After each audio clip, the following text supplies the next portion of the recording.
go back to what it means to protect in the Latin etymology. It means to place in front, and you being like a shield around her or a force field, just within which she can rest and feel safe. So how you look at her, touch her, speak to her, listen to her. She wants to feel emotionally protected, psychologically protected, spiritually protected. She wants to feel like her heart is held tenderly by you, so that that anxiety, which is really just her fear of feeling disconnected from you and lonely and not cherished, can slowly fade away. I've got no doubt that she feels like she's safe working around with you, and that she can depend on you to go to work, put the hours in, do the grind, and bring home the money. But that's not really the kind of protection that she's truly craving. There is a headship in the family, and I am to be the head of my home. That doesn't mean that everything revolves around me. My headship serves one purpose, that I lead my home for the benefit of my wife and children, no matter how costly it is to me. My headship is sacrificial. And one of the things about being a true man, if we look at the model of Christ, it is self-giving and self-sacrifice. It's always, look at what Christ did. He gave himself and gave himself and gave himself until there was nothing left to give. That is my responsibility to my wife and my children. Also, if you want to talk about Christ as our protector, he stood in front of us. He stood in front of his bride.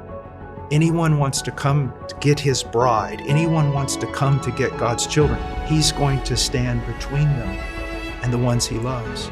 This requires strength, courage. I think that young men need to grow in character, number one.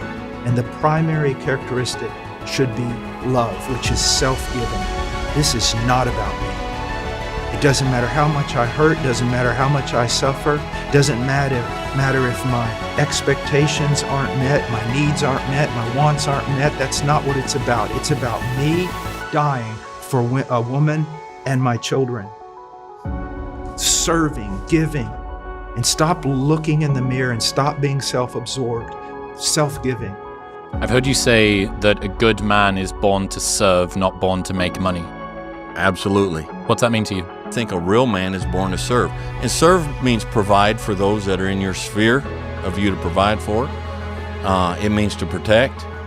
It means to encourage. It means to teach and to train. And sometimes it means to step back and let them hit the wall. Sometimes the best service you can do for somebody is to, when it's all done, walk up and look down and say, did that hurt? You know, that's what they needed. I believe if you spend your whole life to yourself, for yourself, you have no purpose of being here. This planet is not in any way better for you having been here. It's like when people come across my path, I try to leave their life a little better than when I found it. It's love that makes a man strong. It's love that makes a man fight like a tiger. It's love. If I would say the greatest cause of weakness among young men today is self-absorption instead of sacrificial love and service. That's what will make a man defy armies.